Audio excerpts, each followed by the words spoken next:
Alors aujourd'hui, on voit l'arrondissement d'un nombre. On peut arrondir un nombre à la dizaine près, ou à la centaine près, ou à l'unité de mille près, donc à toutes les positions possibles.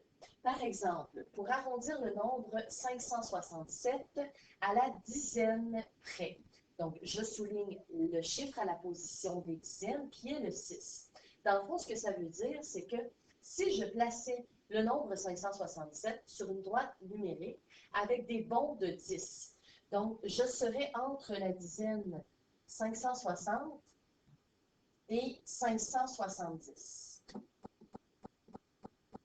Alors, 567, il est plus près de quelle dizaine? Est-ce qu'il est plus près du 60 ou du 70? Alors, c'est ça qu'on va chercher à savoir.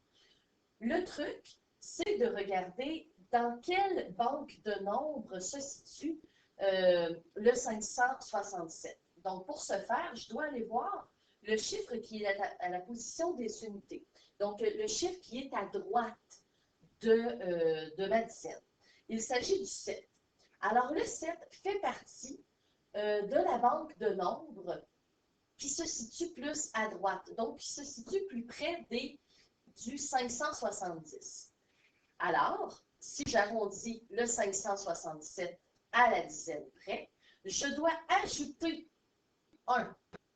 Donc, quand je suis dans la banque de nombres rouge, alors je dois ajouter plus 1 à ma dizaine, c'est-à-dire je dois ajouter 1 à mon 6, ce qui fait 7 dizaines, 7 à la position des dizaines, donc ça fait un nombre qui est 570.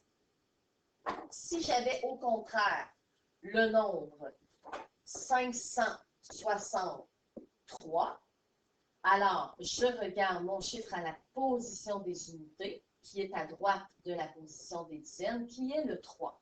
Et le 3 fait partie de la banque de nombres qui est plus près du 560.